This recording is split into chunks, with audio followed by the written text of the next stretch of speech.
ভাঙড়ে ফের গোষ্ঠীদ্বন্দ্বের অভিযোগ। আরাবুল ইসলামের ছেলের গাড়িতে হামলা, আরাবুলের পেট্রোল পাম্পে চড়াও।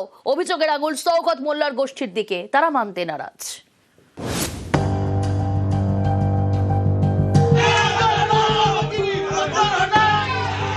কখনো গাড়িতে হামলা,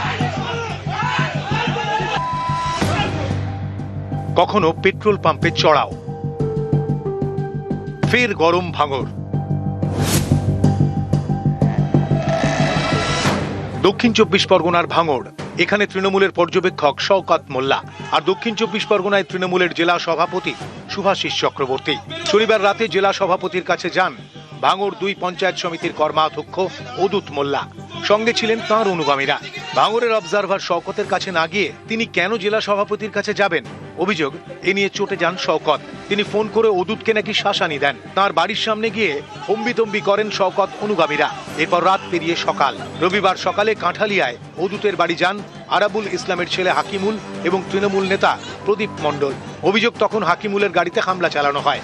অভিযোগের আঙুল শওকত অনুগামীদের দিকে।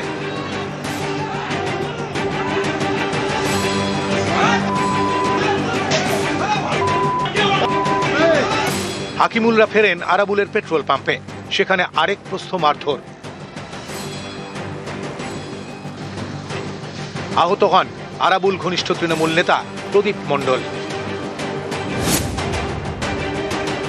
শুভাশিস চক্রবর্তীর বাড়িতে কালকে গিয়েছে আমাদের জেলার প্রেসিডেন্ট। শওকত মোল্লা বলল, কেন গিয়েছিস তুই বল?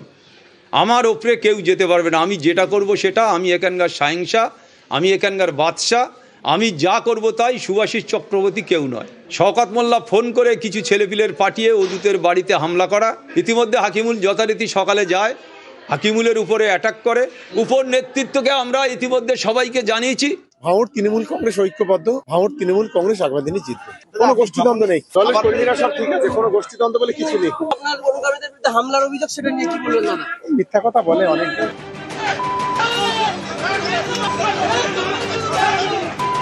রবিবার দুপক্ষই উত্তর কাশীপুর থানায় অভিযোগ দায়ের করে। ভাঙড় থেকে কল্যাণ মণ্ডল, নিউজ 18 বাংলা।